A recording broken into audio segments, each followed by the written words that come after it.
Experiment करेंगे तो क्या क्या एक्सपेरिमेंट में डिजाइन हमें लगानी होती है, क्या उसका मेथड होता है, ये सब जी चीजें पता हो। तो इसी के जी जी। लिए कोर्स वर्क करवाया जा रहा है कि आप लोग थोड़े से अवेयर हो, उतनी मुश्किल ना हो काम जी करने के लिए, बेसिक सारी पता हो, एनालिसिस पता हो। अब तो एमएससी में भी स्टैट्स आ गई है, हम लोग के टाइम में जी एमएससी जी। में जियोलॉजी बॉटनी या इन सब्जेक्ट में ma'am stats. Good afternoon. Good afternoon बेटा। तो इस तरह से अब जो भी है कठिन तो नहीं है, अच्छा है आप अगर पढ़ रहे हो और अब आप जो चीज कर रहे हैं तो बहुत कुछ सीख रहे हैं, है ना। तो अब आपको जी मैम। कॉन्फिडेंस होगा। उस टाइम पर भी जिसने ढंग से और मन से काम किया उसने सीखा, और जिसने मन से काम नहीं किया, किसी के पेरेंट्स थे टीचिंग लाइन में तो उन्होंने करा दिया या किसी भी तरीके से, तो वो जो उस जो पीएचडी किए हुए हैं तो उनकी पीएचडी पढ़ने और पढ़ाने में समझ में आती है। तो जिसने मेहनत से जी किया जी। है उसका उसका अनुभव अलग, कोई भी होगा वो जज हो जाता है, पता लग जाता है कि जी उसको मैम। प्रैक्टिकल वर्क या एक्सपेरिमेंट जो भी प्लान करना है तो वो कैसे कर पाता है। नीतू बेटा अपना माइक्रोफोन ऑफ कर लो अगर नहीं बोल रहे हो तो, है ना। तो टाइम हो गया है, अब मुझे लगता है कि हम लोगों को स्टार्ट करना चाहिए। और हम लोगों का ओके करीब मैम, करीब, थैंक यू मैम। ओके बेटा। और कोई क्वेश्चन हो?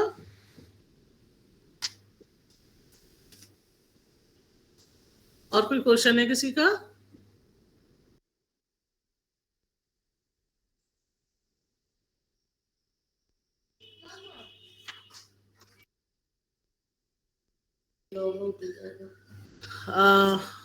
बच्चों हम लोगों का देखिए introduction, definition and scope toxicology का और पॉल्यूटेंट्स का हो गया।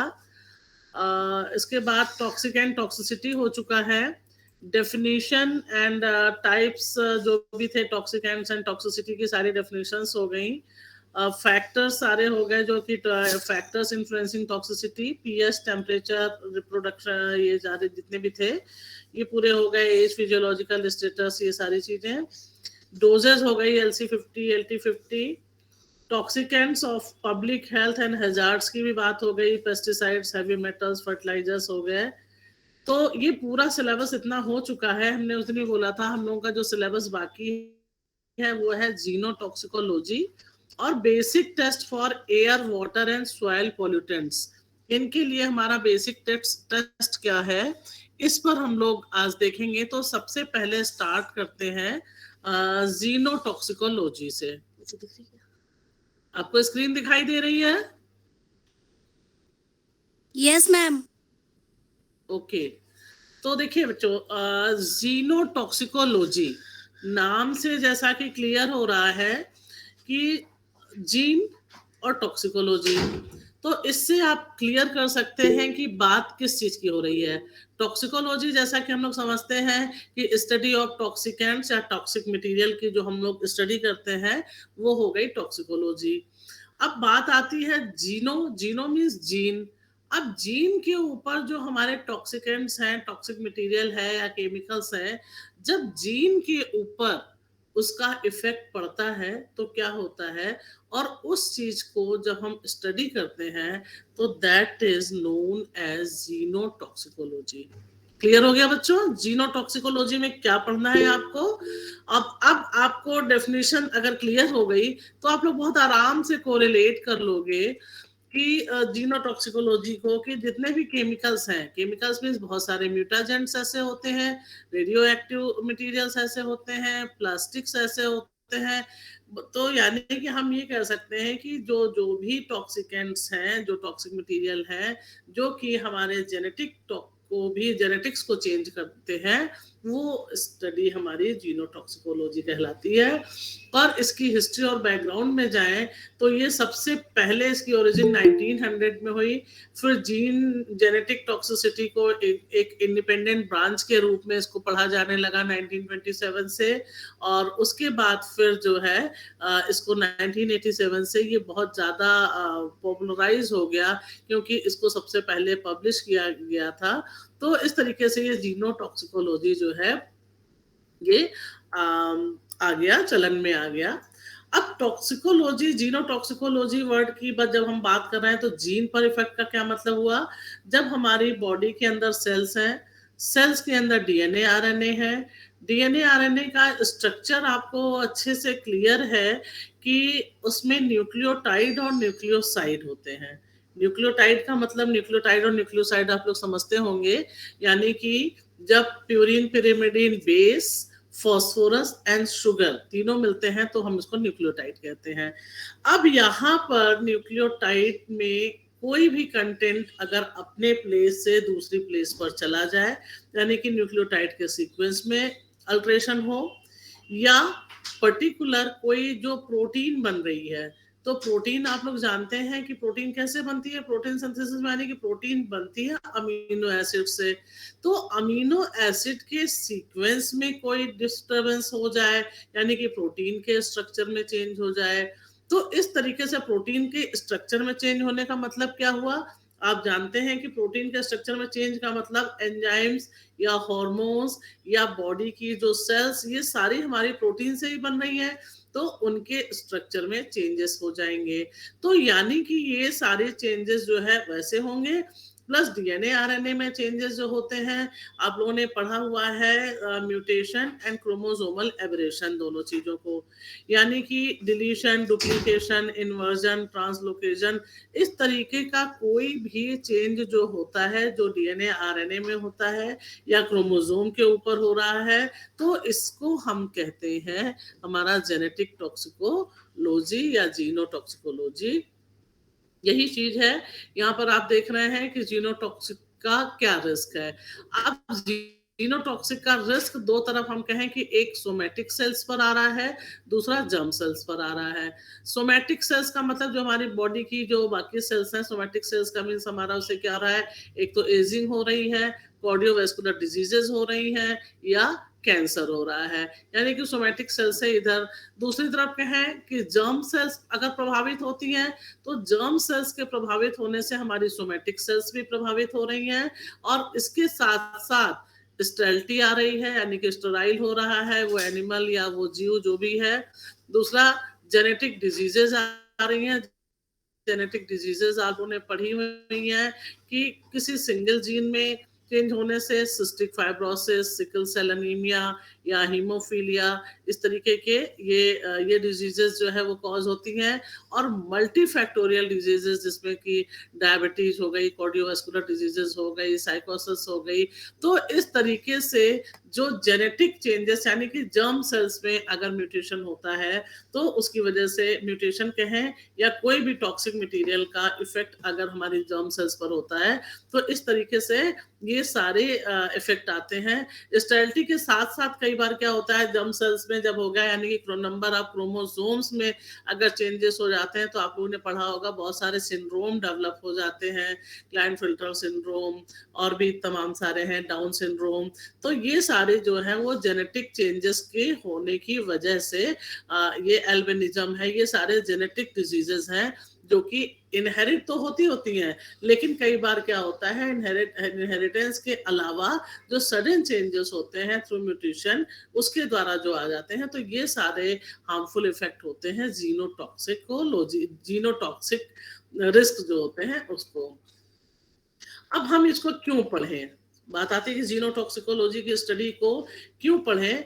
इसलिए पढ़ें कि हम इन सब चीजों को जानें, और तभी तो जब जानेंगे तभी हम उनसे दूर रह सकते हैं। हम कैसे पता चलेगा कि जो डिजीज है वो कौन सी डिजीज है? उसके लिए हमें डिफरेंट टाइप के जो टेस्ट होते हैं, these test should be enable to identification of hazards with respect to DNA damage and fixation, यानी कि डीएनए डैमेज हो रहा है उसको हम कैसे ठीक कर सकते हैं, या कौन सा मटेरियल ऐसा है जो बॉडी के अंदर हार्मफुल इफेक्ट डेवलप कर रहा है। तो ये सारी चीजों का पता लगाने के लिए हम, चाहे वो कंडीशन विट्रो लेवल पे हो या वीवो लेवल पे हो, हम दोनों तरह से ये टेस्ट करके, ये जान के जब हमें पता होगा, तभी हम आगे इसके क्योर के बारे में या इससे बचने के लिए आगे बढ़ सकते हैं। तो इसलिए टॉक्सिकोलॉजी की स्टडी इम्पोर्टेंट है।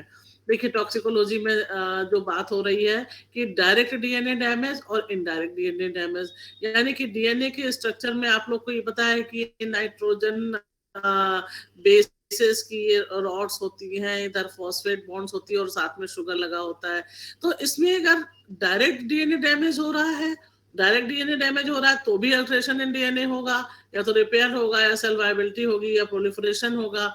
दूसरा इनडायरेक्ट डीएनए डैमेज क्या है, जिसमें से कि पर्टिकुलर जीन पर इफेक्ट हो, प्रोटीन अल्टरेशन हो, या ऑक्सीडेटिव स्ट्रेस हो, या एपोप्टोसिस हो। एपोप्टोसिस यानी कि सेल की डेथ जो होती है। तो इस तरीके से ये कुछ भी हो, इन सब की वजह से कैंसर कॉज होता है, और इसके कॉजिंग एजेंट्स जो होते हैं वो सारे म्यूटेंट मोस्टली होते हैं।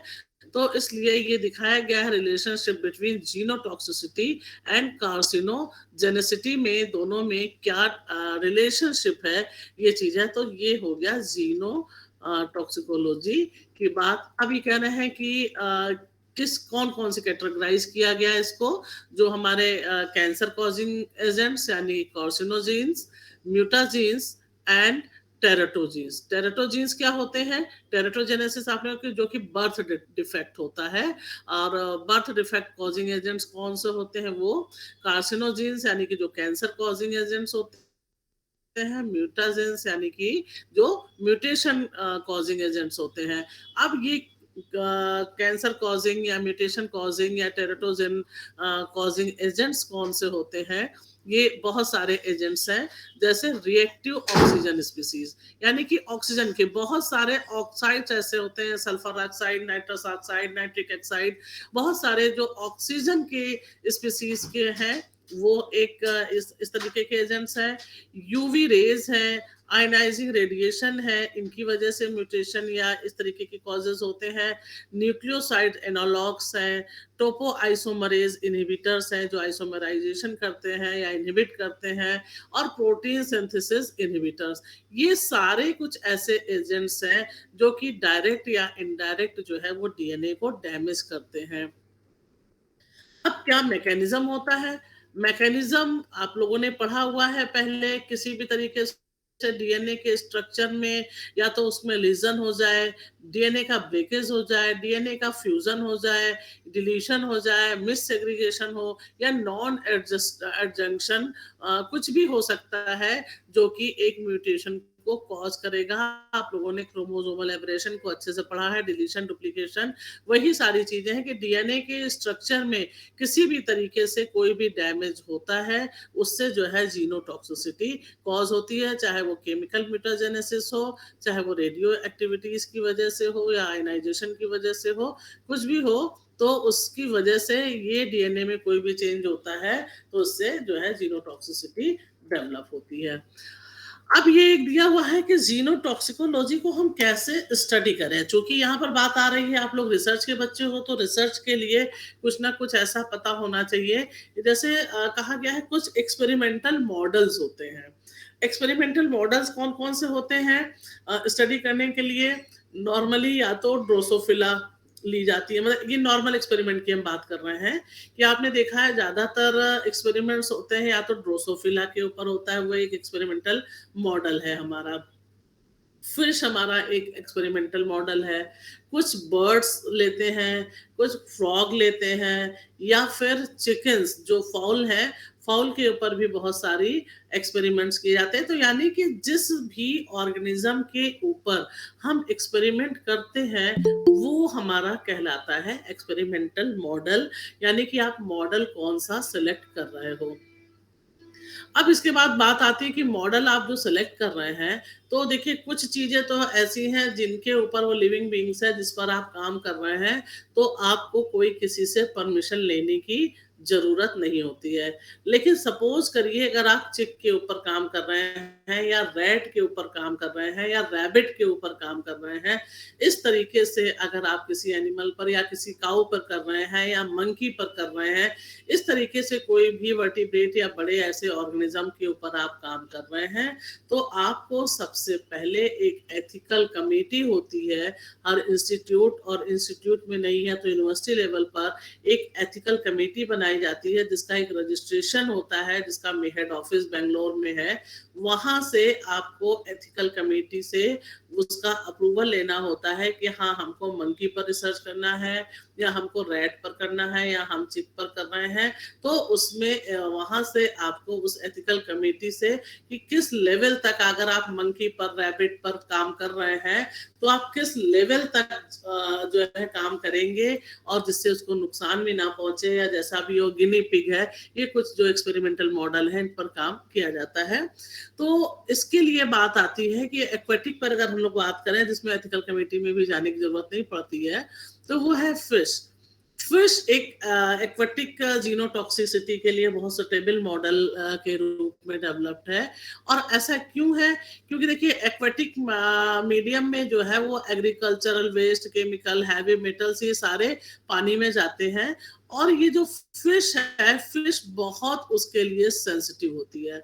तो सेंसिटिव होने के वजह से, इजी एक्सपेरिमेंट्स होने की वजह से, और लो कंसंट्रेशन में भी अगर कोई ऐसा टॉक्सिकेंट है, उस पर भी वो रिस्पॉन्स करती है, रिस्पॉन्स मिलता है।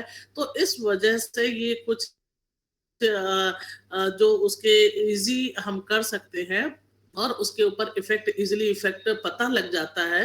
तो इस वजह से फिश एक अच्छा एक्वेटिक जीनोटॉक्सिसिटी के लिए मॉडल है, जिस पर कि एक्सपेरिमेंट किया जा सकता है। जेनेटिक चेंजेस जो है, ये सब फिश के ऊपर बहुत आराम से दिखाई दे जाते हैं।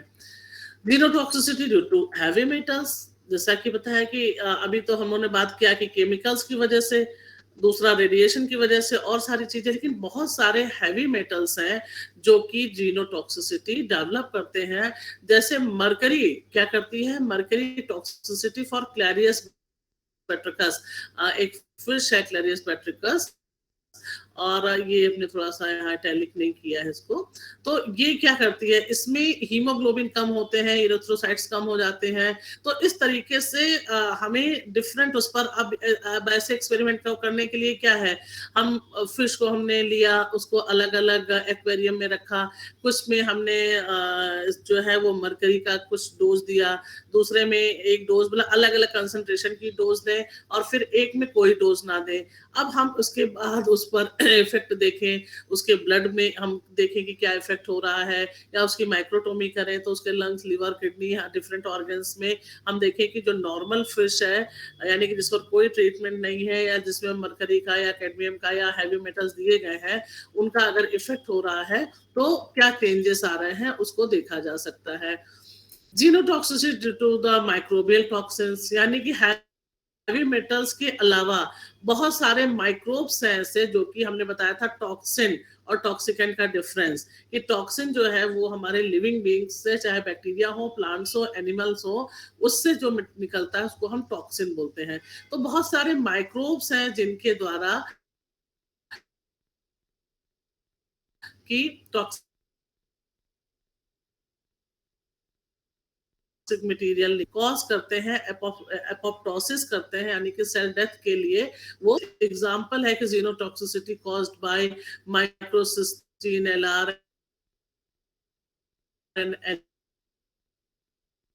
LA form of bloom collection in a eutrophic lake, यानी कि बहुत सारे कुछ लेम में ये किया गया, तो वहां पर ब्लूम, एल्गल ब्लूम या इस तरीके से पढ़ा है।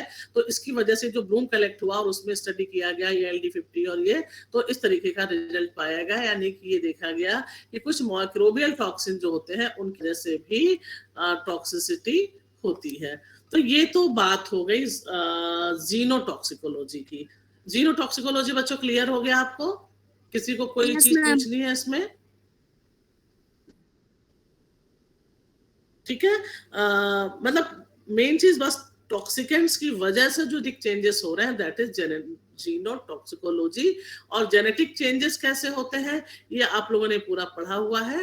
आपका म्यूटेशन पूरा आ सकता है, आ जाएगा यहाँ पर, केमिकल म्यूटाजेंट्स और रेडियो एक्टिव म्यूटाजेंट्स, और बाकी इस तरीके के माइक्रोबियल म्यूटाजेंट्स, इन सब की वजह से जो चेंजेस आते हैं वो हो गया।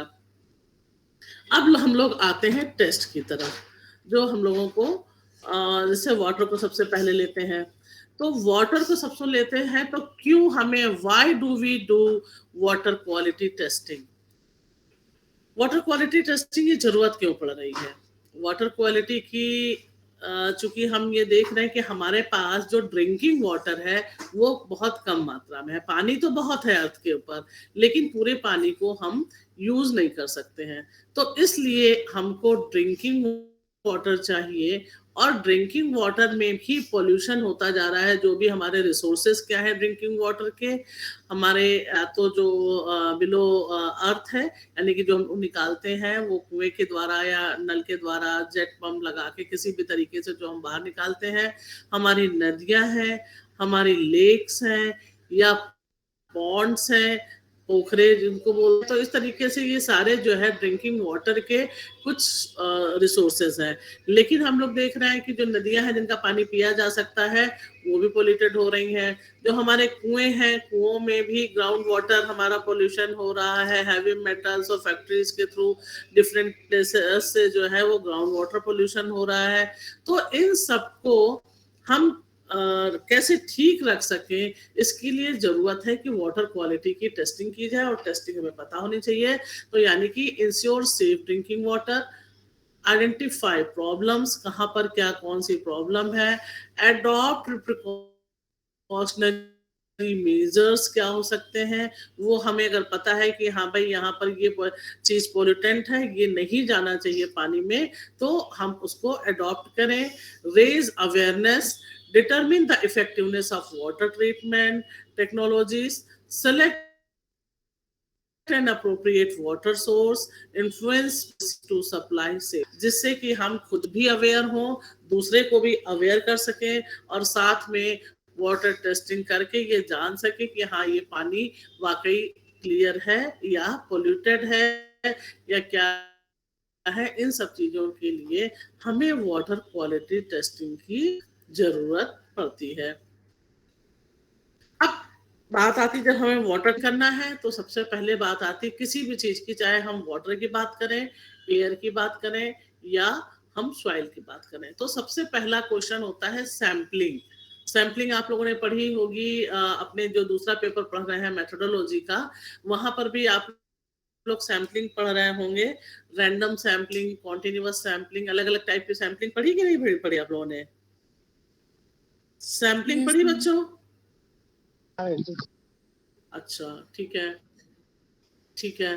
तो जैसे कहीं पर भी हमें किसी भी चीज की सैंपल करना है, तो क्या होता है, रैंडम सैंपलिंग करते हैं।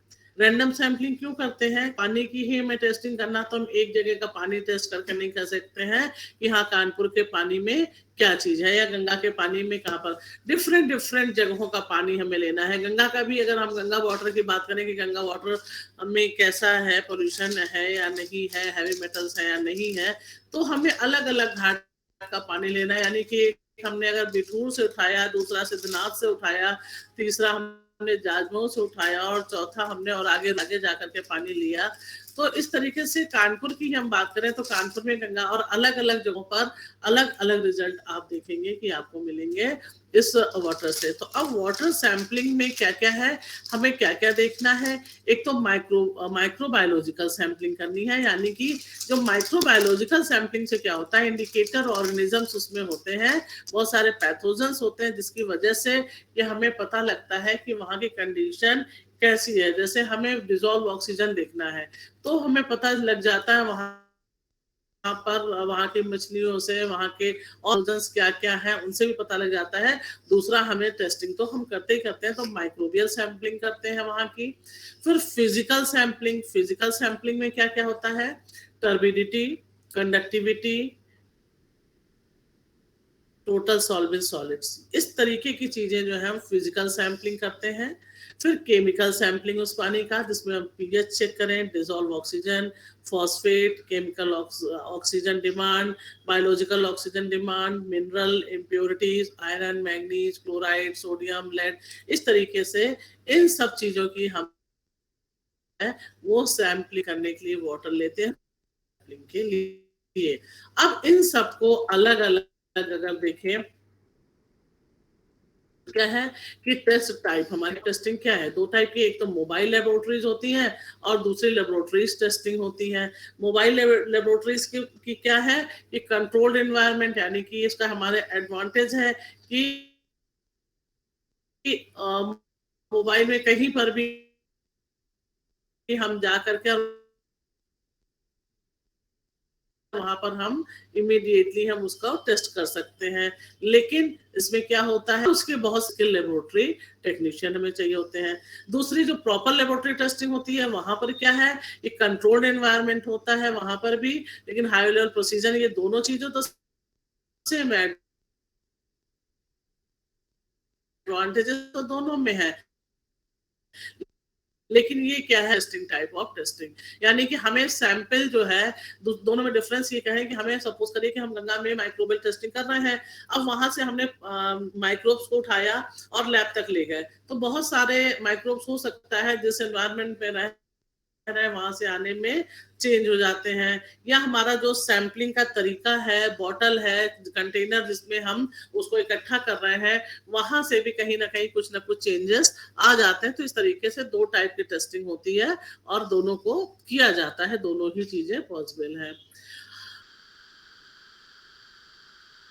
अब सेलेक्टिंग मेथड्स कौन कौन से हम लोग करते हैं, वो डिपेंड करता है कि हमें क्या क्या है, हमारा ऑब्जेक्टिव क्या है उस वाटर जो सैंपल टेस्ट कर रहे हैं, दूसरा रेंज ऑफ कंसंट्रेशन क्या है जिस जहां से हम सैंपल ले रहे हैं, required accuracy and precision, time period between sampling and analysis, यानी कि सैंपल हमने जब लिया और उसके बाद एनालिसिस जो हम करेंगे, तो उस बीच का टाइम पीरियड, ये सारी चीजें उस पर डिपेंड करती हैं। Technical skill and equipment required, में familiarities with the method and available resources selecting test method, ये सारी चीजों पर डिपेंड करती है हमारा कोई भी जो टेस्ट मेथड है, वो इन सब चीजों पर डिपेंड करता है कि भाई हमारे रिसोर्सेज क्या है जो हम टेस्ट करेंगे, उसमें जो जो जो रिसोर्सेज है उन्हीं के अकॉर्डिंग हमें अपने टेस्ट को करना होता है।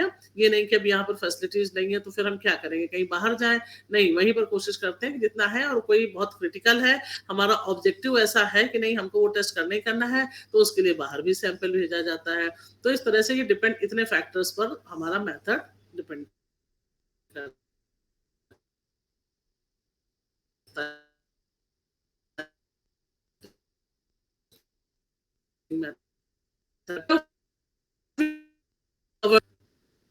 साइनाइड्स, न्यूट्रिएंट्स, एग्रीगेटेड ऑर्गेनिक्स, ये सारे पॉल्यूटेंट्स जो होते हैं इनको कैसे चेक करेंगे, और इसका क्वालिटी एश्योरेंस और क्वालिटी कंसंट्रेशन इसका जो भी है issue, and method application and limitations. अब हम ये देखिए सैंपलिंग की बात हम लोग कर रहे हैं, तो सैंपल जो लिया, सैंपल कलेक्शन और उसको प्रिजर्वेशन कैसे करेंगे। आप ये देखिए अलग अलग पैरामीटर्स के लिए अलग अलग प्रिजर्वेशन का मेथड होता है, और उसके कंटेनर भी अलग अलग टाइप के होते हैं, और कितने समय तक हम लोग, जैसे सपोज करिए कि पैरामीटर में हमें पानी की अल्कलिनिटी चेक करनी है, तो अल्कलिनिटी के लिए जो हमने पानी वहां से उठाया है वो हम किस में रख सकते हैं, प्लास्टिक या ग्लास के कंटेनर में हम उसको रख सकते हैं। PNG means plastic and glass ये है, तो प्लास्टिक एंड ग्लास के कंटेनर में हम इसको कलेक्ट करें, 4 डिग्री सेंटीग्रेड का टेम्परेचर होना चाहिए, और 14 दिन तक हम उसको अल्कलिनिटी टेस्ट के लिए रख सकते हैं। इसी तरीके से NH3N के लिए हम 28 दिन तक कर सकते हैं, क्लोरीन ब्रोमीन फ्लोरीन के लिए 28 डेज तक के लिए कर सकते हैं, हार्डनेस हम उसकी 180 डेज तक के लिए कर सकते हैं। तो ये अलग अलग जो है ये सारे पैरामीटर्स हमें चेक करने हैं, और इनको हम प्रिजर्व कैसे कर सकते हैं, यानी कुछ चीजों के लिए तो हमें, जैसे हमें ये क्लोरीन ब्रोमीन फ्लोरीन के लिए तो कुछ नहीं है, लेकिन साइनाइड के लिए हमें NOH या इतने पीएच पर उसको 4 डिग्री सेंटीग्रेड पर प्रिजर्व करना होगा पानी में NaOH डाल करके, तब हम उसमें साइनाइड टेस्ट कर सकते हैं। तो अलग अलग ये जो पैरामीटर्स हैं, ये पैरामीटर उसका प्रिपरेशन हम किस चीज से करें पानी में जो कि खराब ना हो, और दूसरा कंटेनर क्या यूज करें और कितने टाइम के लिए हम उसको होल्ड कर सकते हैं। जैसे NO2 टेस्ट करने के लिए हम केवल 2 दिन में ही हम NO2 को टेस्ट करें, इसके बाद उसके बाद करेंगे तो वो हमारा एरर आएगा, उतना प्रॉपर रिजल्ट नहीं आएगा। TDS और TSS यानी कि टोटल सॉल्युबल सॉलिड एंड जो ये है TDS, इसको भी हम 7 दिन तक ही कर सकते हैं और इसके जो है वो पानी बेकार हो जाएगा। तो इस तरीके से ये होल्ड टाइम और इसका एक दिया हुआ है सैंपल कलेक्शन का। पीएच के बारे में आप लोग जानते हैं, पानी का पीएच जानना जरूरी है। और पीएच में क्या होता है, पीएच जो है measure of relative amount of free hydrogen and hydroxyl ion in the water, यानी कि फ्री हाइड्रोजन कितना है और हाइड्रोक्सिल आयन कितना है उसमें, ये हमें टेस्ट करना होता है। वाटर का पीएच जो न्यूट्रल होता है वो 7 होता है मेनली, और पीएच के बारे में आप लोग जानते हैं कि 0 to 14 पीएच वेरी करता है और 7 पर ये न्यूट्रल होता है, इससे कम है तो एसिडिक है और 7 से ज्यादा है तो बेस होता है। पीएच को मेजर करने के लिए जब आप लोग टेस्ट करेंगे तो आप लोगों को ध्यान रखना पड़ता है, पहले पीएच मीटर को कैलिब्रेट करते हैं, और कैलिब्रेट करने के लिए एक सोल्यूशन आता है जिसका 7 पीएच होता है, उसमें पहले इसको रख करके देख लेते हैं कि हाँ वाकई यहाँ पर रिजल्ट सही आ रहा है या नहीं आ रहा है। तो अब जब ये सही आ रहा होता है तब हम दूसरा जिस चीज का हमें पीएच देखना होता है, ऐसे कंटेनर में उसको भर के रख देते हैं, ऑन कर देते हैं। आजकल सब ऑटोमेटिक मशीन्स आ रही हैं और इस तरीके से यहाँ पर पीएच आ जाता है। कंडक्टिविटी वाटर की क्या होती है, measure the ability to aqueous solution to carry an electrical current. तो इस तरीके से वाटर की कंडक्टिविटी टेस्ट करनी होती है, इसके लिए भी अलग अलग इंस्ट्रूमेंट आते हैं।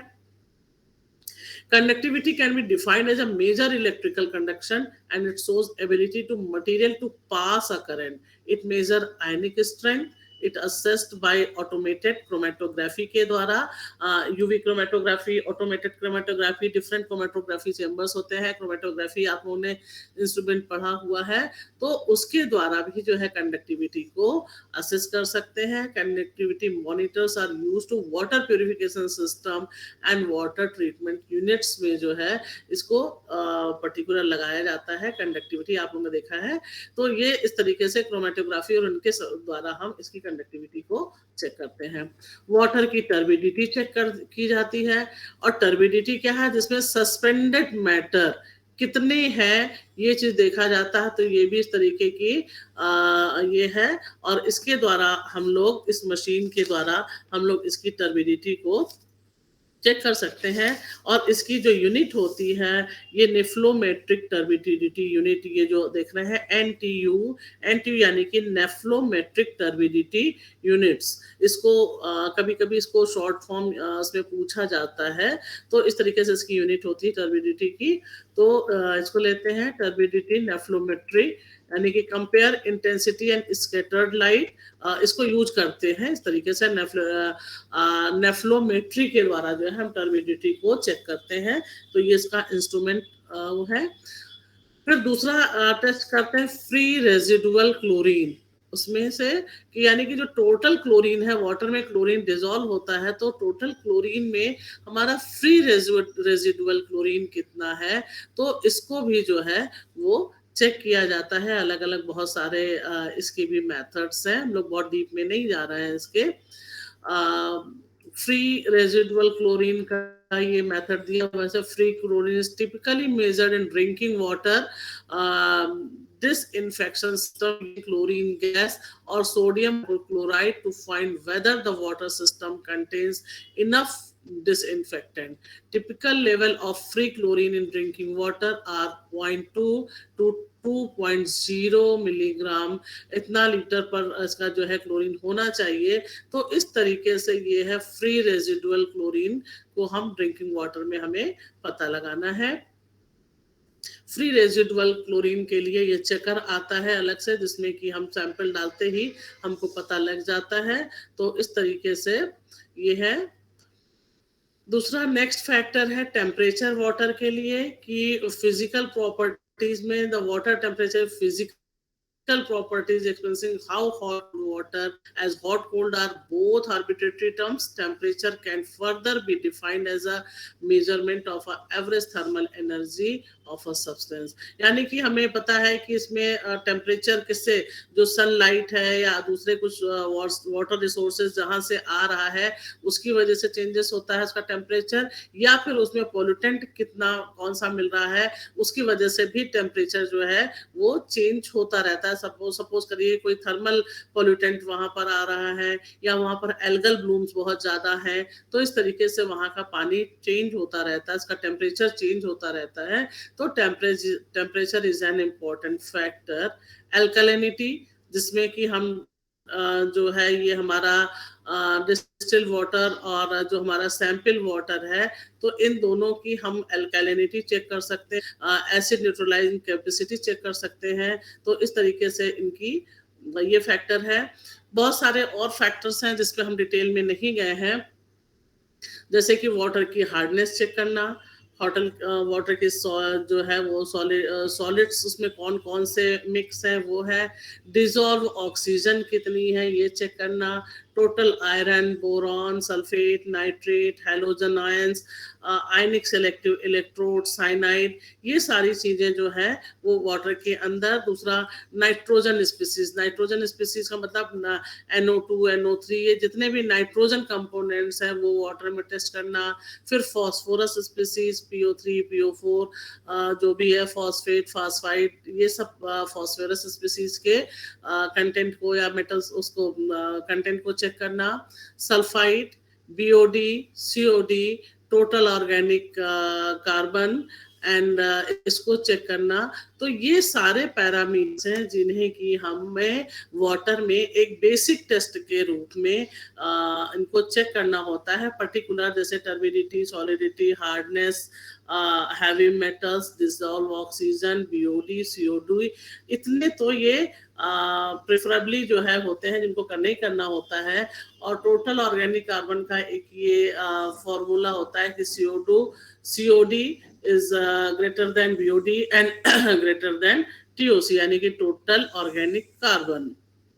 तो इस तरीके से वाटर में ये बेसिक टेस्ट जो होते हैं ये करने होते हैं। अब हम लोग आते हैं सॉइल टेस्टिंग में।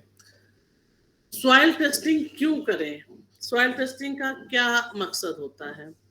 तो देखिए, हम लोग जानते हैं कि सॉइल में भी बहुत सारे पॉल्यूटेंट्स अभी मिल गए हैं। जितना जितना पॉल्यूशन बढ़ता जा रहा है उतना सॉइल में भी जो है वो पॉल्यूटेंट्स मिलते जा रहे हैं, जिसकी वजह से पौधों की ग्रोथ कम होती जा रही है।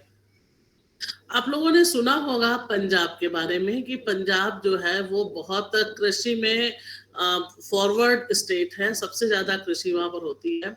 सबसे पहले हरित क्रांति को अपनाने वाला जो स्टेट था वो पंजाब था। और वहां पर चूंकि उन्होंने, जब हरित क्रांति आई तो हरित क्रांति में आप लोग जानते हैं कि उसके जो फाउंडर थे वो MS स्वामीनाथन जी थे। और मेरी उनसे MS स्वामीनाथन जी, और MS स्वामीनाथन जी से मेरी पर्सनल मीटिंग हुई है, डिस्कशन हुई है, एक कॉन्फ्रेंस में हम लोग मिले थे। तो उन्होंने, उन्हीं की वर्डिंग्स में बता रही हूँ, उन्होंने कहा हरित क्रांति मेरी सबसे बड़ी भूल थी।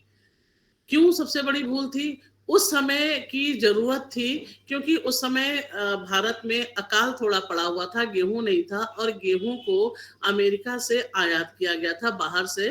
तो यहाँ पर ये हुआ कि भाई कुछ ऐसा करो कि हमारे। हाँ बेटा, आवाज नहीं आ रही? मैम आ रही है मैम। ओके, ठीक है। तो अनाज का उत्पादन कैसे बढ़ाया जा सके, इस पर एग्रीकल्चर जो हमारे साइंटिस्ट थे, एग्रीकल्चरिस्ट थे, उनको ये फोकस किया गया। उस समय MS स्वामीनाथन जी जो ICR है, इंडियन एग्रीकल्चरल रिसर्च इंस्टीट्यूट, वहाँ के डायरेक्टर होते थे। उनके ऊपर MS स्वामीनाथन जी साइंटिस्ट ने ये जिम्मेदारी ली और उन्होंने बहुत सारा रिसर्च करके और ये बताया कि हम अगर कुछ ऐसे मेथड्स हैं जिनको अप्लाई करें तो यील्ड बढ़ जाएगी, जिसमें NPK लिया, यानी कि नाइट्रोजन, फास्फोरस और पोटास, जो कि पौधों की ग्रोथ के लिए बहुत आवश्यक है, तो यानी कि केमिकल फर्टिलाइजर। दूसरा समस्या देखी गई कि पौधे बड़े तो हो गए लेकिन उसमें कीड़े लग रहे हैं, तो कीड़ों को मारने के लिए इंसेक्टिसाइड यानी कि सिंथेटिक इंसेक्टिसाइड का प्रयोग, और दूसरा उस खेतों में, क्योंकि जब बाहर से ये गेहूं खरीद के आया था तो उसके साथ बहुत सारी कुछ वीड्स भी आ गई थी। यहाँ की भी बहुत सारी वीड्स हैं और बाहर की भी वीड्स है। आप लोगों ने एक वीड का नाम सुना होगा, पर्टिकुलर पार्थेनियम या कुछ इस तरीके से, तो जिनको कि गेहूं का मामा कहते हैं। वो जब पौधा बड़ा होता है तो गेहूं जैसा ही लगता है, लेकिन जब उसमें उसमें जब इन्फ्लोरेसेंस आता है, स्पाइक बनती है, तो उसमें वो जो है वो गेहूं की बाल उसमें नहीं आती है। तो इस तरीके की ये वीड जो थे, जो खेती को हमारे नुकसान पहुंचा रहे थे, तो उनको मारने के लिए विडिसाइड या हर्बिसाइड, वीड्स को मारने के लिए विडिसाइड्स, एंड जो फालतू के खरपतवार जो थे हर्ब्स, उनको मारने के लिए, खत्म करने के लिए हर्बिसाइड्स। तो इस तरह से इंसेक्टिसाइड, पेस्टिसाइड्स, हर्बिसाइड्स का प्रयोग और साथ में एनपीके का प्रयोग बहुत ज्यादा किया। और सबसे ज्यादा यूज सबसे पहले किया हमारे पंजाब के थोड़े उन्नत किसान थे। उन्नत किसान होने का भी बहुत बड़ा कारण था, बहुत सारे कारण थे, और सबसे ज्यादा था कि पंजाब के लोग बहुत मेहनती थे, होते हैं, आज भी आप लोग देखते हो। और बहुत सारे उनके लोग आर्मी में या सर्विस में या बाहर उस मेहनत कश होने की वजह से थे। तो वहां पर चूंकि पैसा आ रहा है, और जब पैसा बाहर से आता है तो क्या होता है कि कोई भी चीज खरीदने में वो सबसे पहले आगे होते हैं। तो उनके पास खेती थी, उन्होंने फटाफट जो है उस चीज को अडॉप्ट किया, उस टेक्नोलॉजी को, और ज्यादा से ज्यादा ग्रोथ, और एक टाइम तक तो खूब उत्पादन भी हुआ। आज कंडीशन ये है कि अब आप वहां की मिट्टी में चाहे जितना एनपीके डाल लें, ग्रोथ नहीं हो रही है, यानी कि प्रोडक्टिविटी नहीं बढ़ रही है। कारण क्या है? मिट्टी की जितनी भी फर्टिलिटी थी वो मैक्सिमम हो चुकी है, और इंसेक्टिसाइड, पेस्टिसाइड वहां पर अधिक प्रयोग करने के कारण वहां आज हर तीसरा घर जो है वो कैंसर की चपेट में है। इतना केमिकल उन्होंने यूज किया है, केमिकल को खाया है, या स्प्रे करने में, सब तरीके से उनके कांटेक्ट में आने से, तो हर तरीके से प्रॉब्लम है। और इतने हैं कि वहां से जो ट्रेन चलती है कैंसर इंस्टीट्यूट में जाने के लिए, जयपुर में एक हॉस्पिटल है, उसमें उस ट्रेन का नाम दूसरा है, लेकिन उसको कैंसर एक्सप्रेस उसका लोकल नाम पड़ गया है, क्योंकि कैंसर पेशेंट उसमें जो है वो अपने चेकअप कराने के लिए जाते हैं। तो अब जरूरत इस बात की है कि जो हमारी मिट्टी है, हम मिट्टी में वही चीज डालें। हम अननेसेसरी में, हमारी मिट्टी में जरूरत नहीं है पोटास की, जरूरत नहीं है नाइट्रोजन की, जरूरत नहीं है पोटेशियम की, तो हम क्यों डालें ना, इसके की जरूरत नहीं है। तो जरूरत सबसे पहले कि सॉइल हेल्थ को देखने के लिए, जैसे आप ये कहें कि आपको एक्स्ट्रा न्यूट्रिएंट्स या मल्टीविटामिन की जरूरत नहीं है, और जरूरत से ज्यादा आप मल्टीविटामिन ले लें, या बुखार नहीं आ रहा फिर भी बुखार की दवा खा लें कि नहीं, ये तो फायदेमंद चीज है, तो वो चीज नुकसानदेह होती है। इसलिए सॉइल को, हेल्थ को देखते हुए उस पैरामीटर को हमें पता लगाना चाहिए, पता होना चाहिए, और इस तरह से awareness about soil health should be increase to avoid this, यानी कि हमें अवेयरनेस अगर है तो हम उसको चेक करें, और फिर जरूरत अगर है वहां पर तो हम उस जो भी हमें एनपीके या जो कुछ भी देना है उस सॉइल में वो दें। अब why do we need soil testing? Soil testing की जरूरत अभी हमने इसी यही बताया कि soil testing encourage plant growth by providing the best fertiliser recommendation. अगर हमें पता है कि हाँ यहाँ पर नाइट्रोजन कम है तो हम वहां पर नाइट्रोजन दे दें, तो वो एक रिकमेंडेड है। इसी तरीके से it diagnose whether there is too little और too much of a nutrient. Soil testing promotes environmental quality. It also save money that might otherwise be spent and unneeded fertilizer, यानी कि हमें वेस्टेज नहीं करनी है, अननीडेड फर्टिलाइजर नहीं देना है। ये सारी चीजें जब हमें पता होंगी तभी हम वहां पर दें। तो ये सॉइल टेस्टिंग की एक तो ये जरूरत है। दूसरी क्या है सॉइल टेस्टिंग से? सॉइल टेस्टिंग में बहुत सारे जो पॉल्यूटेंट्स हैं उनको भी हमें जांचना है कि वहां उस सॉइल में कोई हैवी मेटल्स तो नहीं है, कोई ऐसी चीज तो नहीं है जिससे कि हमें नुकसान हो सके। अब सॉइल टेस्टिंग करते समय जो हम सैंपल लेंगे, हमने बताया सैंपलिंग का आपके एक्सपेरिमेंट में बहुत बड़ा रोल होता है। कोई भी एक्सपेरिमेंट आप करने चले तो सबसे पहले सैंपलिंग का तरीका आपका ठीक होना चाहिए। अगर सैंपलिंग गड़बड़ हुई तो फिर आगे का रिजल्ट गड़बड़ होगा। तो अब सैंपल ऑफ सॉइल हम कैसे लें कि ऐसे लें कि before planting anything in field and after you take out the crop, यानी कि हम एक तो कोई भी प्लांटेशन से पहले लें, कोई भी ऑर्गेनिक या केमिकल फर्टिलाइजर यूज करने से पहले लें, और कम से कम अगर किसी खेत में फर्टिलाइजर या केमिकल कोई यूज हुआ है तो 3 महीने का गैप रखें। ऐसी जगहों से उस सॉइल का सैंपल करें। और कहाँ से सैंपल ना लें, जहां पर जानवर चरते हो चारागाह से ना लें, पेड़ के नीचे का सैंपल ना लें, और गार्बेज एरिया का सैंपल नहीं लेना चाहिए हमें जब सॉइल टेस्टिंग करनी है पर्टिकुलर खेत की फर्टिलिटी देखने के लिए। तब इन एरिया का हमें सैंपल नहीं लेना है।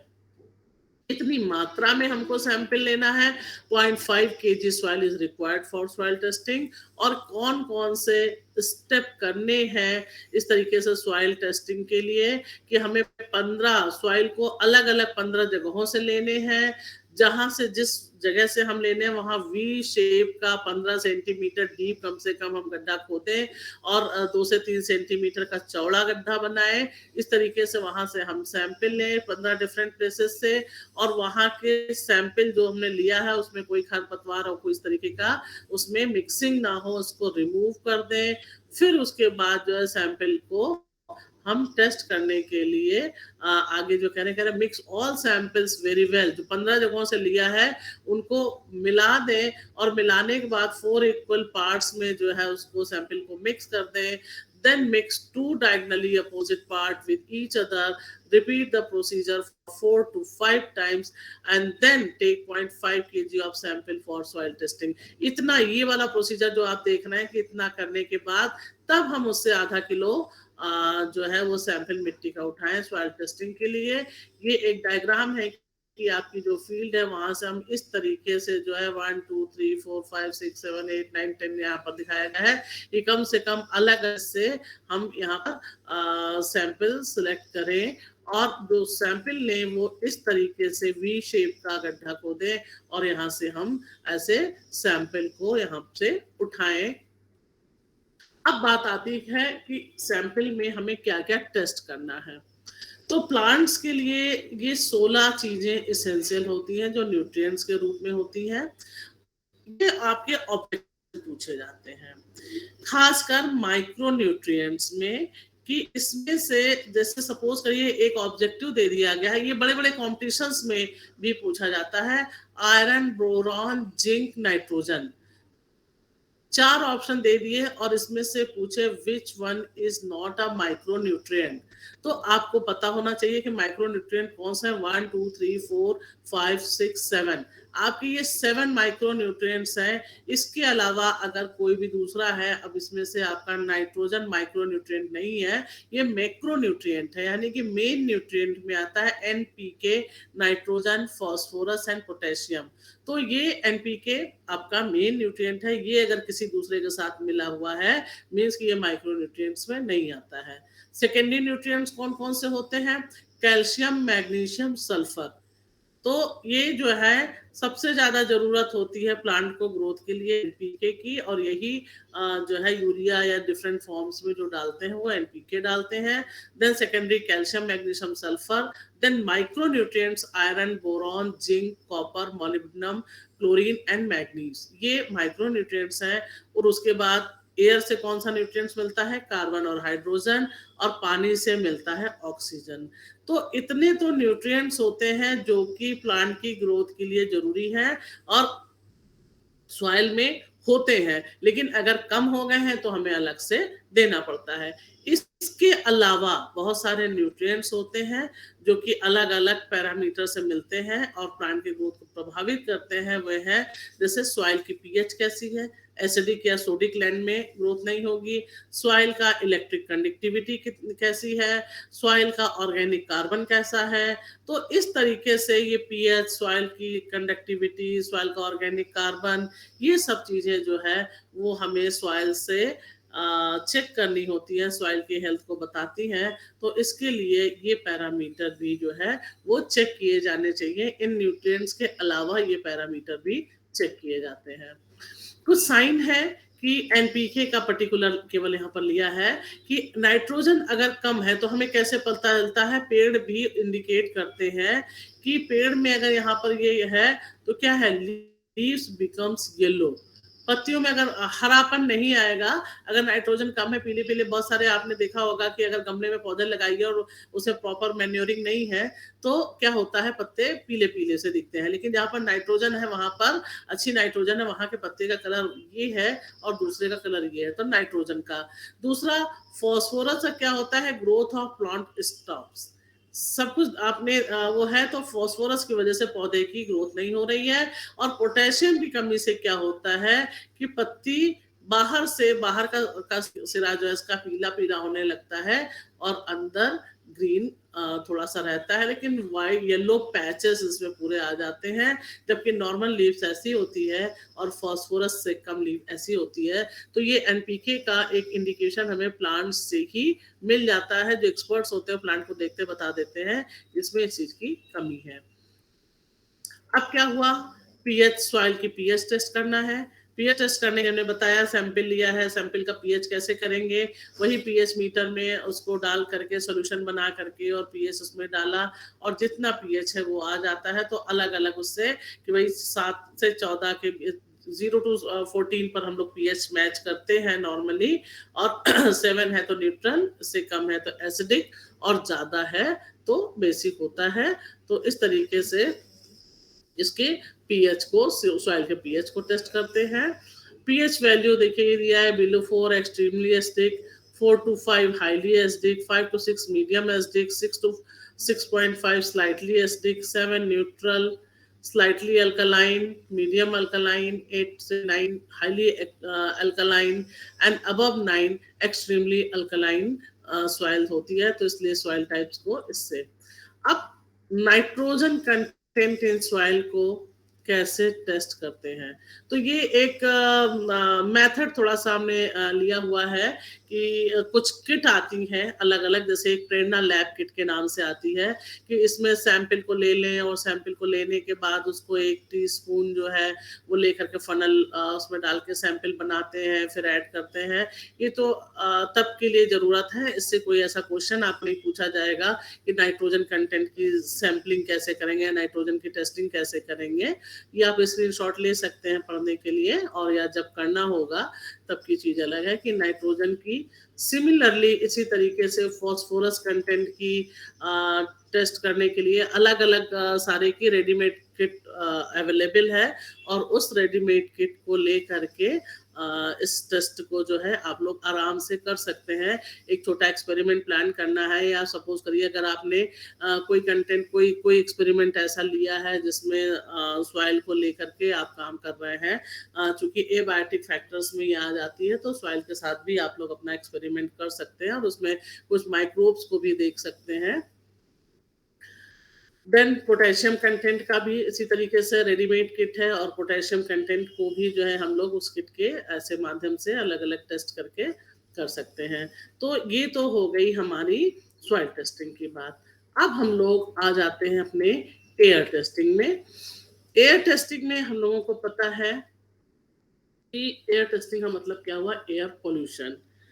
एयर पोल्यूशन को हम कैसे जाने, कैसे टेस्ट करें, उसको रिकॉर्ड करें, ये सारी चीजें। तो इसके लिए भी बहुत सारे पैरामीटर्स हैं कि कौन कौन से पैरामीटर्स हमको चेक करने हैं एयर पोल्यूशन चेक करने के लिए।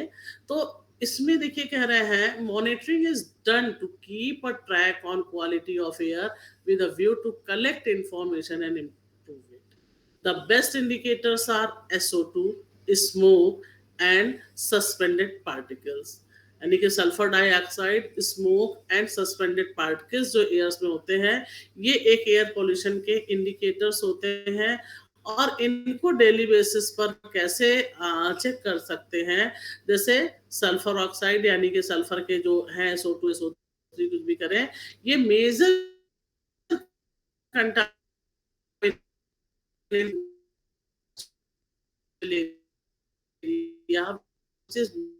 measured by centimeter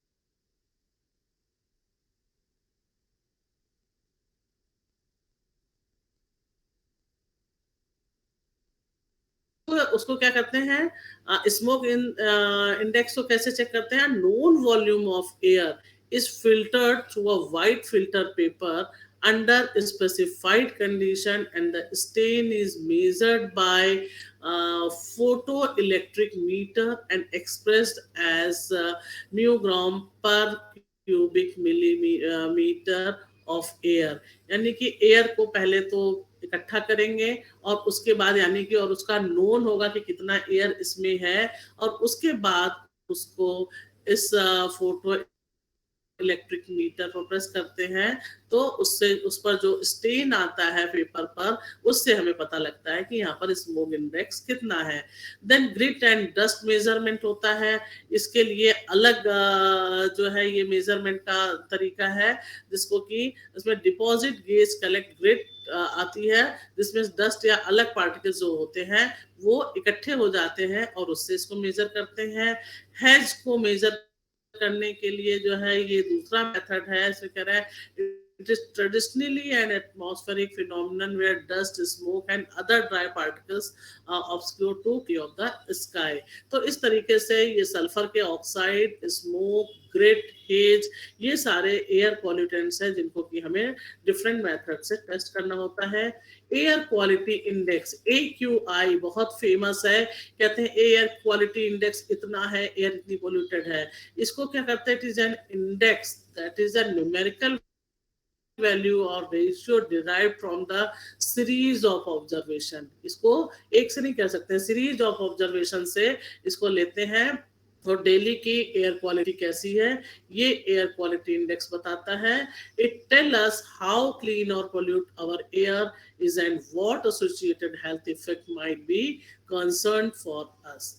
AQI कैसे करते हैं, AQI calculated for 5 major air pollutants regulated by the clean air act, ground level ozone, particle pollution, इनसे द्वारा also known as particle matter, carbon monoxide, sulphur dioxide and nitrogen oxide. ये 5 main चीजों को देखते हैं जो कि AQI कैलकुलेट जो किया जाता है, और वो ये 5 कौन कौन से हैं, level of ozone, particulate matter, उसमें पार्टिकल्स जो पॉल्यूटेंट के हैं वो कौन कौन से हैं, कार्बन मोनोऑक्साइड कितनी है, सल्फर ऑक्साइड कितने हैं एंड नाइट्रोजन ऑक्साइड कितना। ये जो 5 कंटेंट हैं, इनके द्वारा हम AQI को कैलकुलेट करते हैं।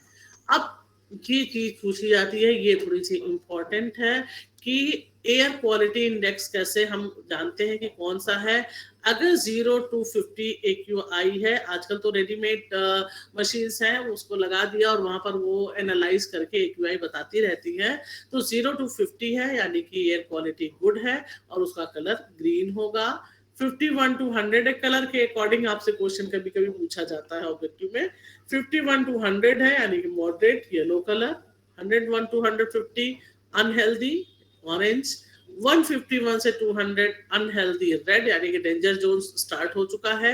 और आपने ये देखा है कि कई बार कानपुर का AQI जो है वो 300 से भी ऊपर आ जाता है, 400-500 आ जाता है, मींस वो हमारा हैजार्डस कंडीशन में हमारा अपना कानपुर आ जाता है, या दिल्ली जो है 400-500 पर आ जाता है। तो ये हजार इसका जो है मरून कलर से इसको डिपिक्ट किया गया है। तो ये AQI और इसके कलर को आपको जानना है। अब हमारा जो वर्ल्ड हेल्थ ऑर्गेनाइजेशन है, ये टाइम पर बहुत सारी गाइडलाइंस जो है वो देता रहता है कि कौन-कौन सा मेथड किस चीज़ के लिए, वो एयर पॉल्यूशन के लिए, वाटर पॉल्यूशन के लिए, डिफरेंट के लिए मेथड्स भी देता है और उसका इंडिकेटर्स या उसकी वैल्यू भी चेंज करता रहता है, बताता रहता है कि अब इसकी वैल्यू इतनी ये है। The emphasis in guidelines is placed on exposures is this element that can be controlled to lessen the dose and hence lessen the response।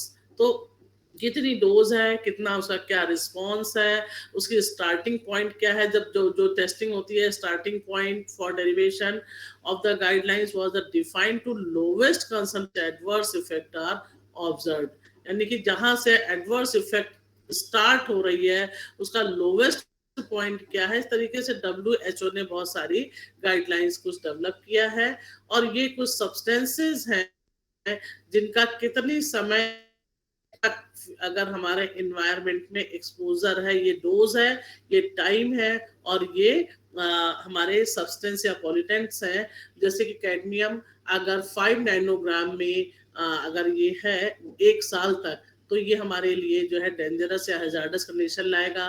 Carbon monoxide की अलग अलग डोज है, 10, 30, 60, 100 इतने मिलीग्राम पर क्यूबिक मीटर में अगर ये प्रेजेंट है कार्बन मोनोऑक्साइड, तो अगर ये 100 वाला 15 मिनट तक अगर है तो hazardous condition 30 minute, 1 hour, 8 hour. तो इस तरीके से ये कुछ डोजेज है और ये हमारे जो एयर में प्रेजेंट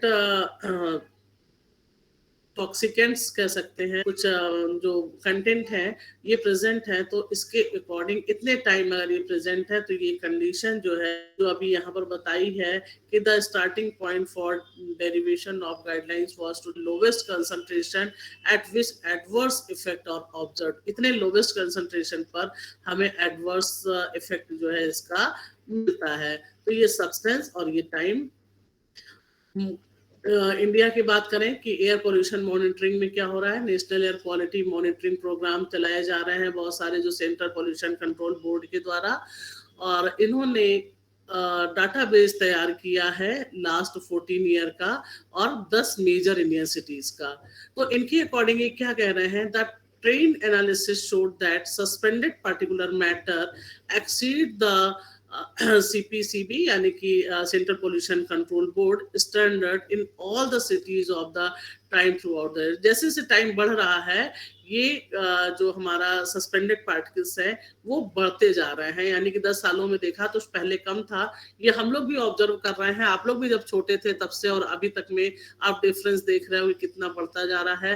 कंसंट्रेशन रेशियो जो है ह्यूमन रेस्पायर पार्टिकल्स, छोटे छोटे सस्पेंडेड पार्टिकल्स, ये भी बहुत बढ़ रहे हैं, यानी कि 30 to 60% हो गया सिटीज में, जो कि बहुत, और इसका कारण है कि कहीं ना कहीं जो हैवी मेटल्स हैं या टॉक्सिकेंट्स हैं, मोटर ऑटोमोबाइल्स का एमिशंस हैं, जगह जगह पर सड़कें बन रही हैं, बिल्डिंग्स बन रहे हैं, तो ये सारे डस्ट पार्टिकल्स हैं, पॉल्यूटेंट्स हैं, जो ऑटोमोबाइल्स, फैक्ट्रीज सब बढ़ते जा रहे हैं, प्लांटेशन कम हो रहा है, डिफॉरेस्टेशन हो रहे हैं, इन सब की वजह से हमारी एयर क्वालिटी जो है वो बहुत खराब हो रही है।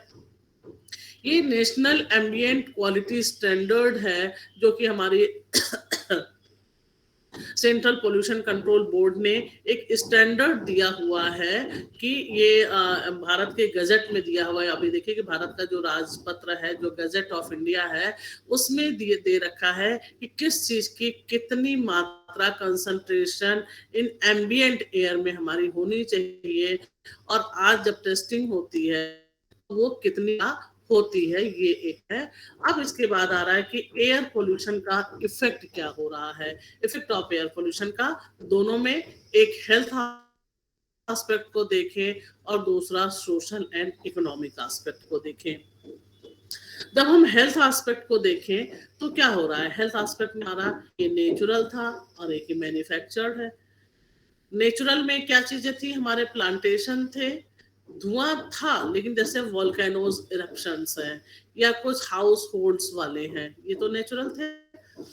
दूसरा आ रहा है मैन्युफैक्चर्ड आ रहा है, यहाँ से जो स्मोक्स हैं या पोल्यूटेंट्स हैं वो क्या है, हमारी फैक्ट्रीज बहुत सारी हैं ऑटोमोबाइल्स हैं, इन सब से ये निकल रहा है।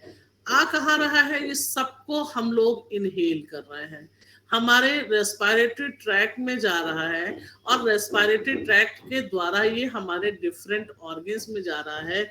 आप ये देखिए कि अगर छोटे बच्चे हों या कभी किसी छोटे बच्चों के डॉक्टर के यहाँ आप जा करके देखिए, यही पास में डॉक्टर राज तिलक हैं, उनके यहाँ आप जाके देखिए कैसे लाइन लगी होती है, और छोटे छोटे बच्चे एस्थमेटिक हैं। हम लोग जब छोटे थे कहीं ये सब नामो निशान नहीं हम लोग जानते थे, ये था कि हाँ किसी को बहुत प्रॉब्लम है, बहुत ज्यादा दिक्कत है, लंग्स डेवलप नहीं हुआ है, कुछ उस कंडीशन में हुआ होता था। लेकिन आज क्या है कि बच्चों को थोड़ा थोड़ा ये डस्ट की प्रॉब्लम और ये एलर्जी, ये सारी चीजें हमारे एनवायरमेंटल पोल्यूशन की वजह से हो रही है।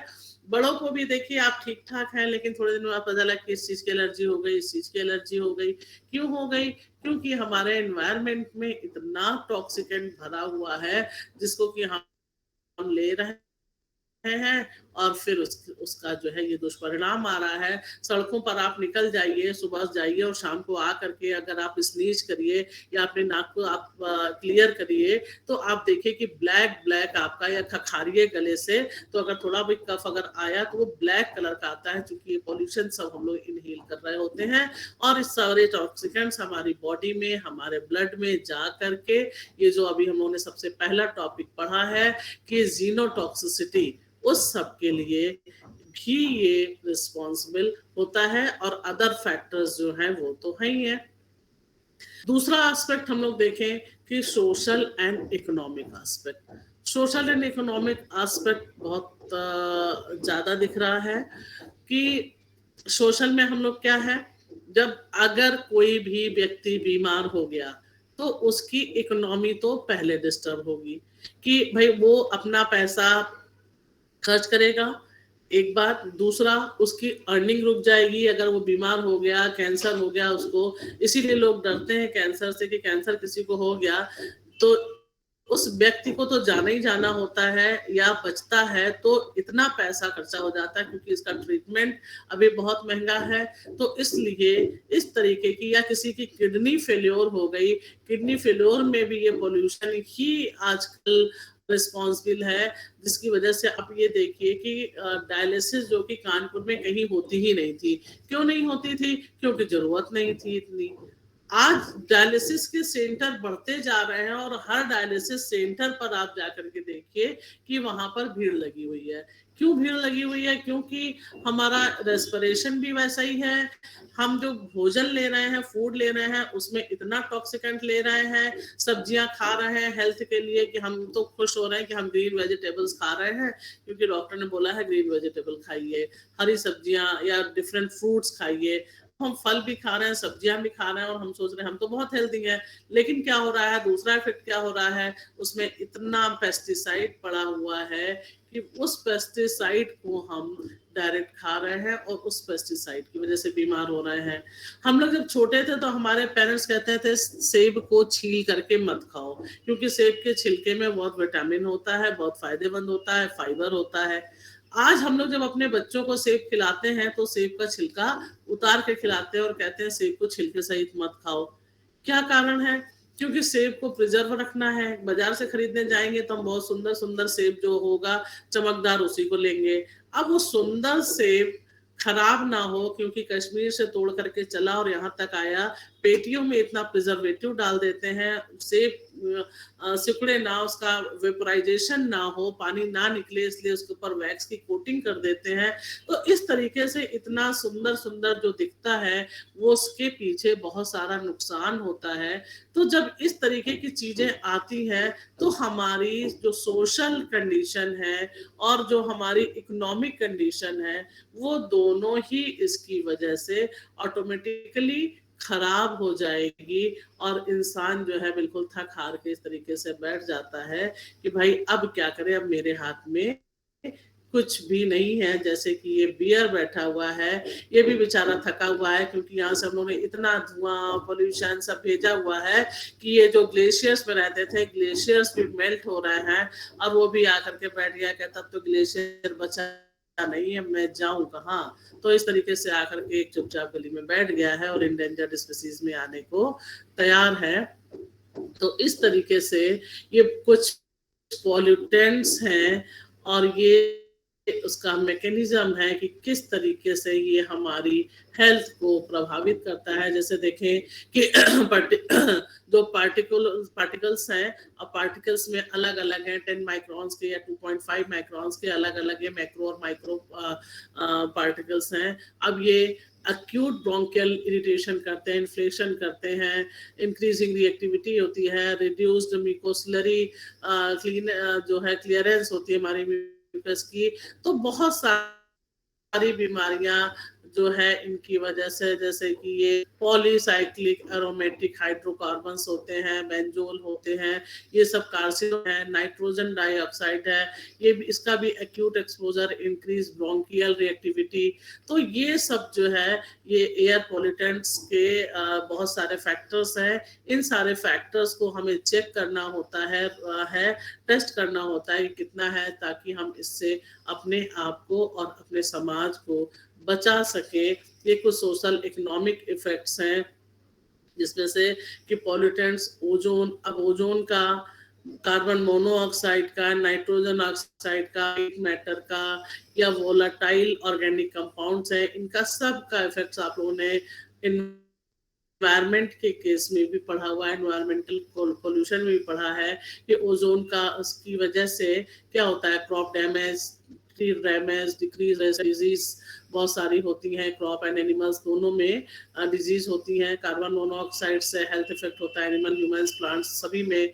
नाइट्रस ऑक्साइड से एसिड रेन हो रही है, विजिबिलिटी डिग्रेडेशन हो रही है, पार्टिकल्स फॉर्मेशन हो रहे हैं, तो और पार्टिकुलेट मैटर से विजिबिलिटी घट रही है। वोलाटाइल ऑर्गेनिक मैटर्स जो है, इससे contribution towards ozone formation and odour and some direct effect on buildings and plants, ये सारी चीजें हो रही हैं। तो इनकी वजह से ये सारे जो हमारे पॉल्यूटेंट्स हैं, इन सबको जांच के लिए टेस्ट करने की जरूरत होती है, जिससे कि हम अपने आप को, अपने समाज को और समाज की आर्थिक दशा को सुधार सकें। अब बात आती है प्रिवेंशन एंड कंट्रोल कैसे करें। आप ये देखिए कि ये व्यक्ति ऑक्सीजन के लिए क्या कर रहा है, गमले को लेके जा रहा है, गमला ऑक्सीजन दे रहा है और इसके ऊपर ये कैप लगी हुई है और यहाँ से ऑक्सीजन इनहेल कर रहा है। तो ये दिन बहुत दूर नहीं है, आप लोग बहुत ये पोल्यूशन से बचने के लिए अपने जानवरों को भी, इसने अपने टेडी को भी जो है मास्क लगा रखा है कि भाई सब लोग बचो पोल्यूशन से। और आज रियल में ही हम लोग देख रहे हैं कि हम सब मास्क के नाम पे ना बाहर नहीं जा रहे हैं, कहीं ना कहीं वो भी एक ह्यूमन एरर का ही परिणाम है, कोविड, और पोल्यूशन से भी हमें बचा ही रहा है। ये इफेक्ट देखिए, एक टाइम था जब हम लोग घर से निकलते थे तो कहीं पानी लेके नहीं जाते थे, और आज घर से निकलते हैं तो जैसे सारे आवश्यक सामान लेते हैं, एक बोतल पानी भी जरूर लेते हैं कि भाई बाहर का पानी हम नहीं पी सकते हैं कहीं का भी। और अदरवाइज क्या होता था, जगह जगह पर हैंडपंप लगे हैं, कुआं लगा है, या कहीं पर भी कुछ भी पी लो, कोई दिक्कत नहीं होती थी। पर आज आप घर में बिना आरओ का पानी नहीं पी सकते हैं, पीते हैं। तो कहीं ना कहीं वही कंडीशन, जैसे हम आज अपनी पानी की बोतल लेके चल रहे हैं, ना अवेयर हुए तो हर व्यक्ति ऐसे ही ऑक्सीजन का सिलेंडर अपने ऊपर लेकर के चलेगा कि हमें ऑक्सीजन की जरूरत है। तो इस तरीके से WHO ने बहुत सारी कुछ रिकमेंडेशंस की हैं एयर पोल्यूशन को कंट्रोल करने के लिए, कि किस तरीके से हम इन सब चीज़ों को बचाएं। कुछ कंटामिनेंट्स हैं, कुछ रिप्लेसमेंट है, कुछ डाइल्यूशन के हैं, कुछ लेजिस्लेशन के हैं, बहुत सारे लेजिस्लेशन भी हैं इसके लिए। Air pollution is controlled in many countries by suitable legislation, जैसे clean air act legislation covers such as matters in high chimney, power to local authorities to carry out investigations। तो इस तरीके से बहुत सारे नियम हैं जो कि बाहर है और हम लोग उसको फॉलो करते हैं। आप छोटी सी बात देखिए, इंडिया से बाहर कहीं जाइए, इंडिया में व्यक्ति होगा कहीं भी थूक देगा, मसाले की पुड़िया फाड़ा और कहीं भी फेंक देगा, चिप्स खाया कहीं भी रैपर फेंक देगा। वही इंसान जब विदेशों में जाता है, अमेरिका में जाता है या कहीं जाता है, तो उन सब सारे नियमों को फॉलो करता है। वहां पर वो इंसान डस्टबिन ढूंढता है, वहां पर वो थूकने के लिए भी जगह ढूंढता है, अदरवाइज खुद को ही स्वॉलो कर लेता है, लेकिन इधर उधर रिस्पेक्ट नहीं करता है।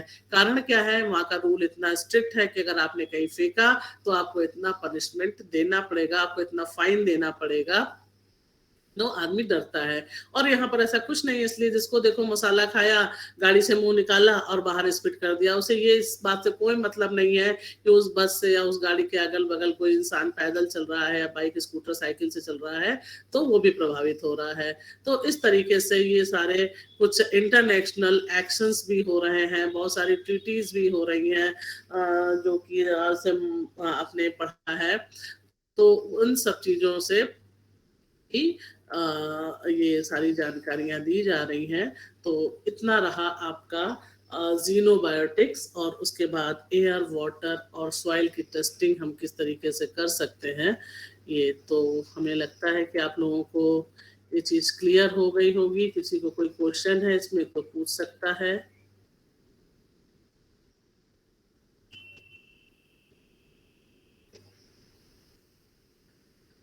हाँ बच्चों, आप लोग मेरी आवाज सुन रहे हैं? Yes ma'am. Yes ma'am. Yes ma'am. हाँ बच्चों, सो तो नहीं गए थे? बहुत ज्यादा बोल दिया हमने। No ma'am. नहीं मैम। कुछ समझ में आया? Yes ma'am. अच्छा, बहुत मोनोटोनस हो जाता है, किसी का चेहरा नहीं दिखता है और हम बोलते जा रहे हैं, बोलते जा रहे हैं, बोलते जा रहे हैं। घड़ी भी दिखती है कि कहीं ऐसा ना हो टाइम ज्यादा हो जाए तो बहुत सारी स्लाइड में स्किप करना होता है। सिलेबस ज्यादा था, कम समय में बोलना पड़ा, तो हम लोगों से इंटरेक्शन ना करके सिलेबस को ही कंप्लीट करने में टाइम चला जाता है। ऐसा लगता है ना? थोड़ा सा इंटरेक्शन होता है तो इंटरेस्टिंग क्लास हो जाती है, और इंटरेक्शन ना होने से क्लास इंटरेस्टिंग नहीं हो पाती है। चलिए, तो कैसा लगा? आप लोग कुछ फीडबैक देंगे इन 3 दिनों की क्लास का? मैम अच्छा लगा। अच्छा लगा। मैम क्या बहुत अच्छे से सब समझ में आ गया। सब आ गया? तो एग्जाम में सब लोग अच्छे से दे दोगे? मैम बस भूले ना, हम लोग रिवाइज करना है बस। हाँ, रिवाइज कर लीजिएगा। और कंटेंट हमने बताया गया, आप लोग स्लाइड का भी अगर स्क्रीनशॉट लिया होगा और मेन पॉइंट्स के नोट्स बना लीजिए तो that is sufficient for any examination. क्योंकि ये टॉपिक ऐसा था तो टॉक्सिकोलॉजी का, लेकिन कहीं ना कहीं इन्वायरमेंट से जुड़ा हुआ है पूरा। तो जब अगर आप लोग सपोज करिए कि कभी आप टीचिंग के लिए या नेट के लिए, हायर एजुकेशन का या पीसीएस सिविल सर्विसेज का या कोई भी जॉब के लिए आप एग्जाम देते हैं, एंट्रेंस देते हैं, तो ये टॉपिक हर एक में बहुत यूजफुल है। मैम इसके नोट्स हम लोग जो अभी आपने पीपीटी पढ़ाई मैम इसकी मिल जाएगी हम लोगों को, आप प्रोवाइड कराएंगे ना? नोट्स तो बेटा अलग से ऐसा कुछ नहीं है, आप इसी से आपने स्क्रीनशॉट लिया है ना? नहीं लिया है? मैम बट हम लोगों को मैम ये होता है ना कि क्लास हो जाने के बाद सर लोग प्रोवाइड करा देते हैं तो थोड़ा सा हम लोगों को हेल्प हो जाती है। अच्छा जी मैम, अगर हो सके तो मैम, नहीं तो हमने अलग से तो ऐसा कोई नोट्स टॉपिक्स का नहीं बनाया है, लेकिन अगर आप कहेंगे तो दे देंगे, या फिर ये पीपीटी आपको दे देंगे। Yes ma'am PPT, yes ma'am PPT provide करा दीजिए। Yes ma'am same PPT. Yes ma'am. PPT हम आपको दे देंगे तो फिर आप लोग उससे जो है वो बना लीजिएगा। Yes ma'am, yes ma'am. हाँ Yes, ma'am. हाँ, ओके और मैम, या थैंक फिर यू मैम। अलग से इसको वर्ड में कॉपी करके आपको दे देंगे तो उससे भी आप लोग कर सकते हैं। मैम एज इट इज भी दे देंगी, कोई इशू नहीं है मैम, हम लोग कर लेंगे। अच्छा, मुझे तो लगा था शायद आप लोग स्क्रीनशॉट लेते चल रहे होंगे। मैम मेरे वाले फोन में ये सुविधा नहीं है स्क्रीनशॉट वाली। अच्छा यस मैम। ठीक है, तो फिर हम आपको जितना भी सिलेबस था हमने पढ़ाया है इस पूरे का हम आपको नोट्स प्रोवाइड कर देंगे। ठीक है मैम? जी ma'am, okay ma'am, thank you ma'am. Okay, और किसी को कुछ पूछना है? बाकी मेरा नंबर है इस पर, नाम आपको पता होगा। टॉक्सिकोलॉजी बता दीजिएगा थोड़ा सा। हाँ बेटा, सस्टेनेबल टॉक्सिकोलॉजी बता दीजिएगा कौन थोड़ा सा? सा। Sustainable Sustainable. Toxicology. Sustainable toxicology. देखिए सस्टेनेबल वर्ड क्या होता है? एक सतत। सस्टेनेबल का मतलब पहले अगर आप समझ लेंगे तो टॉक्सिकोलॉजी आपको पता है, और एक सतत यानी कि कॉन्टिन्यूएशन में कोई भी चीज जो है जो टॉक्सिकेंट्स है, हम लोग कहते हैं सस्टेनेबल डेवलपमेंट, यानी कि एक सतत विकास हो, एक क्रमिक विकास हो जो कि चलता रहे। तो वही चीज यहाँ पर टॉक्सिकोलॉजी में हम आ गई है कि जो टॉक्सिकेंट्स हैं वो हमारे एनवायरनमेंट में इतने ज्यादा आ गए हैं कि वो सस्टेन कर गए हैं। सस्टेन करने का मतलब है कि हमारे एनवायरनमेंट में वो रच बस गए हैं, जितने जो भी टॉक्सिकेंट्स, अभी बहुत सारे नाम हम उन्हें लिए हैं, और जब हम उसकी स्टडी करते हैं तो that study is called sustainable toxicology. समझ गए ना? जैसे हम लोग कहते हैं sustainable environment, sustainable development. Sustainable environment क्या है कि भाई वो एनवायरनमेंट ना जो हमारे जो सस्टेन कर रहा है, जो हमारे लिए यूजफुल है, वो चीज होना चाहिए। जबकि हो क्या रहा है, एनवायरनमेंट हमारा बहुत पोल्यूटेड हो रहा है। तो वही चीज है सस्टेनेबल टॉक्सिकोलॉजी की। ठीक है, और बताइए। Yes, ma'am. तो अब आपको कुछ भी पूछना है, आप हमारे नंबर पर अपना नाम डाल दीजिए। हमसे पर्सनल पूछना है तो पर्सनल पूछ सकते हैं, ग्रुप में पूछना है तो ग्रुप में थोड़ा सा ये हो जाता है ना कि किस टीचर से पूछा है, या तो आप नाम डाल करके पूछिए, और या फिर personal number. Doctor Sunita Arya मेरा नाम है। डीजी कॉलेज में कभी मिलना हो, किसी को कोई प्रॉब्लम हो आज से कभी तक भी, तो आप लोग डीजी कॉलेज में आकर के हमसे मिल सकते हैं, जूलॉजी डिपार्टमेंट में। ठीक है, जी मैम। जी मैम। ओके। ओके, तो thank you ma'am. Thank you okay, ma'am. Welcome बच्चों। Thank you ma'am, thank you very much. Okay, welcome welcome welcome, all the best.